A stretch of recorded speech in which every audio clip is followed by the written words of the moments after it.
coming back to memory again. So if any student who is just starting out his career in VLSI, especially in memory design, let's say, so how should he or she go about choosing their path in memory design? I mean, there are several areas that they could work upon. Let's say even we have memory controllers as well. So how should he or she should go about? So see, I would not keep the answer limited to memory design or memory controllers. I would rather give a broader answer to this, Neeraj, because I know that in your audience, very few people will finally go into memory design. But what I'm going to tell is not limited to memory design, but about anyone starting a career, not just in VLSI. Wherever you are starting a career, I can probably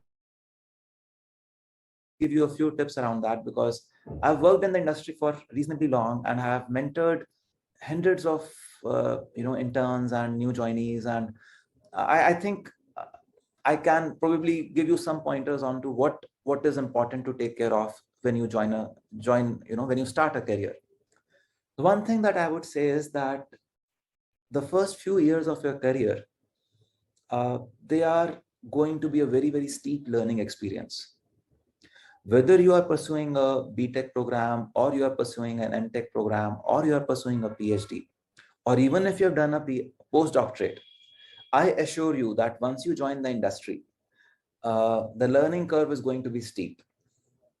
If you approach work with an attitude that I know it all, I don't need to learn anything new, you are stunting yourself. So the first and foremost, the most important thing that has to be taken into consideration is that you have to be open to learn. Frankly, even though I say that at IIIT Delhi, we train our students to be industry ready, they can go and contribute from day one onwards. That is truth. There's nothing hiding from the fact. We actually train the students on the latest tools, the industry standard tools. We give them the projects that I just mentioned about. So while we do all that, even then, when you join the industry, there is a huge learning curve. So I tell all my students that, see, until you are a student, you are paying a fee. You are a customer. As soon as you join the industry, now you are getting paid. So you transition from being a customer to being a vendor. Till the time you are in school or in college, someone else has some responsibility of your learning to ensure that you learn. As soon as you join the industry, that responsibility lies solely on you. Not just that, it is not just about your growth that the responsibility lies on you. On you also lies the responsibility that you have to deliver an output to the company that is paying you. Someone is paying you a hefty amount of money for doing what you're doing, and you better deliver. So the first few years involve a lot of learning and involve a lot of hard work. Don't hesitate to put in long hours. I remember in the beginning of the first few years, I would put up to 12 hours, 14 hours a day in my office. And it was no big thing. Okay, over time, as my responsibilities at home increased, family responsibilities, and then other things that I am involved in, those responsibilities increased. I brought it down to something like 10 and then 9 and then, the regular working hours. But initial few years, don't hesitate to put in that extra time, that extra energy, because you do not have much responsibilities around you yet. And you can actually leverage your time to learn more, to experiment more, to fail more. Don't be afraid of failing. It is only through failure that you will learn. And very importantly, do not compete, but strive to collaborate. See, all through our education system, from class 1 onwards, wherever the school gives ranks, wherever the institutions give ranks, your parents kind of hammer it into you. Bache first aana, you to come first in your class. Oh, tum first nahi aaye, who came first? How far behind are you? So much of hammering of first is done that we never teach collaboration to our students. We are undoing that in IIIT Delhi. So at IIIT Delhi, all the projects that I do, there are more than 3 or 4 people working on the project, so that you learn how to collaborate. And that is the way you will finally get to work in any industry team also. There are big teams that go about to deliver what needs to be delivered. It is never an individual effort. It is never an individual output there. And this teamwork you have to learn. And to learn this teamwork, first thing that you need to do is you need to leave aside that spirit of competition. And you need to bring in a spirit of collaboration, that I will work together with my friends and both of us will grow together. Instead of, oh, if that person grows, then that person is taking away my opportunities. No, please do not operate from this scarcity mentality. As I mentioned, in VLSI industry, we are at the cusp where there is going to be exponential growth. And as a matter of fact, in any industry, if we are good, if we are growing faster and and we are learning more every passing day, there's no dearth of opportunities for anyone. Even in the industry where there are very few jobs, it is only by learning, reinventing yourself, and collaborating with others that you will assure a job for yourself. So these are some things that every student should always keep in mind. Every student, meaning I would say anyone who is starting a career, changing a job, or doing anything like that, there's no replacement for hard work. There is no replacement for perseverance, and there is also no replacement for collaboration in the knowledge society. In the knowledge society, if you do not collaborate, you fall behind. So you better collaborate and learn from each other. You cannot fail every time all by yourself. You learn from, when you collaborate with others, you also learn from other people's failures, and that is how you grow faster. So again, as I said, it would be unfair to advise only memory designers somewhere. I think anyone who joins any workforce, they should take care of these things. I hope my answer helps. Yes, sir. It's quite helpful. In fact, the approach which you have taken, it should help many students in clearing many doubts in their mind when they are just starting out their career. Even some students, they overthink when it comes to their career options. So the answer which you just gave should help them definitely. Thank you, sir. Thank you once again. And thank you. Yes, sir. So a couple of more questions before we call it a day. So we know that recently India is very active in talks about VLSI, and it has also started a chips to startup program, and India semiconductor mission is also on the rise. So what do you think about VLSI startups, especially in coming 5 years, let's say, near future? And how do you think India would grow in VLSI as a whole? So I'm pretty excited about the prospects, Neeraj.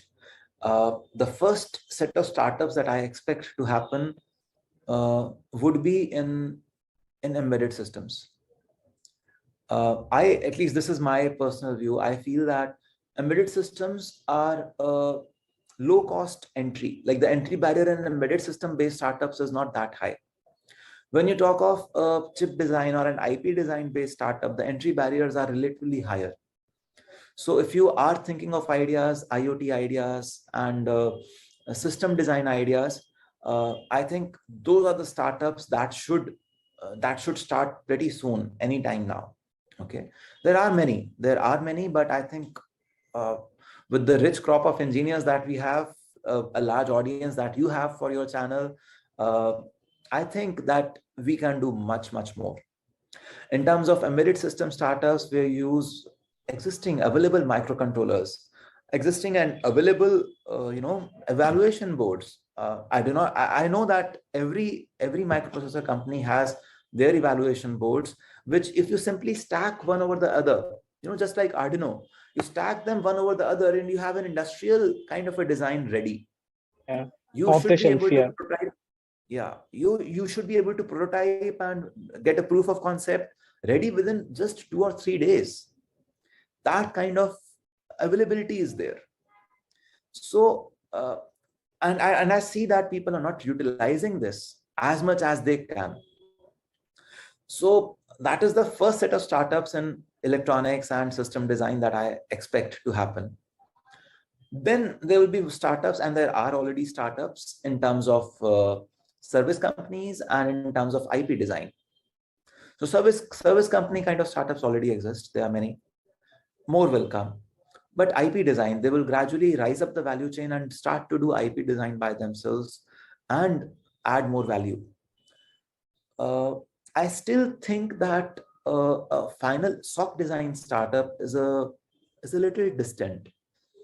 So you could have startups working on that, but then you will realize that those startups are not entirely based out of India yet. You will have startups which came up in the US and they then have offices in India. So those kind of startups would already and will continue to do chip design. But to say that India-based chip design will happen and the ecosystem will be there, I think there is still some time to go for that.